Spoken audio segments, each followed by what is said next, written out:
Malapit na yung Pasko! Gumawa pala si nanay ng Graham! Eto guys, oh! Ang ganda ng pagkakagawa niya! Graham! Mango!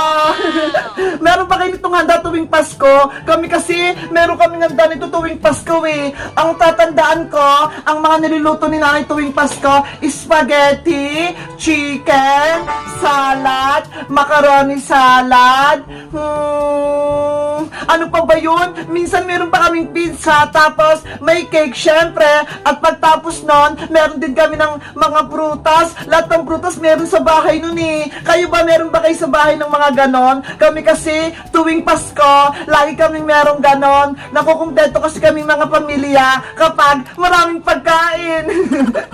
Syempre, hindi mawawala doon si Princess, si Iska, si Boyong, lahat ng mga kaibigan ko, at minsan pa nga, pati yung mga teacher ko, nandun din eh. Kayo, meron din ba kayong mga bisita tuwing Pasko? Ako ang dami. Halika na, samahan niyo ako. Kumain tayo dito ng gawa ni nanay na Graham Mango. Ayan oh, tingnan nyo guys, ang sarap nito. Buti nga, nagawa si nanay nito eh.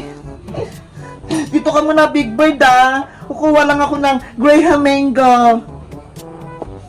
Medyo matigas na siya. Masarap to. Wow! Eto na guys ah. Titikman na natin yung gawa ni nanay.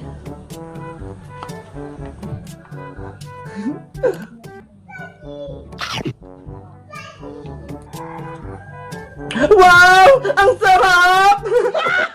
Lasang-lasa mo talaga yung mangga!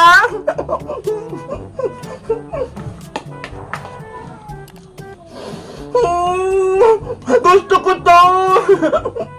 Ang ganda nga gumawa ng Graham, hindi talaga nagbabago! Mamaya ko natatawagin si Iska at si Princess. Meron naman silang pinggan dito ho. Kaso, si Princess, baka ubusin to eh. Mawalan pa kami ng handa. Eto pala guys ipapakita ko sa inyo itong mga saging. Kinuha namin to kanina sa may baba dun oh. Ang layo. Nadulas pa nga ako eh. Ihanda pa rin namin to sa Pasko para marami kaming handa. Gagawin pa rin namin tong banana yun. Diba? Masarap yun. Guys, kayo ba? Anong favorite yung handa tuwing Pasko? Ako kasi oh, Graham.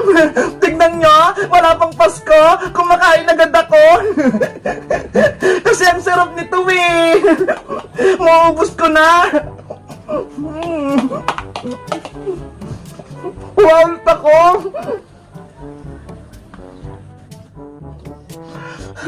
Ang sarap.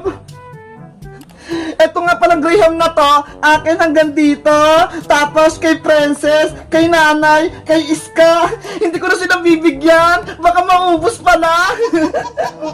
Siya nga pala guys, tuwing Pasko ba, namamas pa kayo sa mga ninang at ninong nyo? Ako kasi, gusto kong mamasko eh. Sabi naman ni Princess, wag na daw.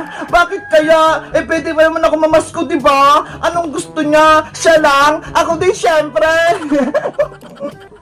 Gusto ko matanggap tuwing Pasko, Barbie, basta madami. Nung nakaraang Pasko nga binigyan ako ng ninong at ninang ko ng 1,500, 500. Hala, 2,500 lahat. Kaso, binigay ko kay nanay. Sabi ko hawakan niya lang. Pero yung kinukuha ko, hindi niya na binalik. Ganon din ba yung mga mama nyo? Kapag pinawak niyo mga pinamaskuhan, tapos hindi na nila binabalik yung pera. Pero okay lang, kasi si nanay, lagi niya naman akong inalagaan. Kaya, ayun na lang yung regalo ko sa kanya. Sige na guys, ubusin ko tong Mango Graham. Bye-bye na! Merry Christmas sa inyo!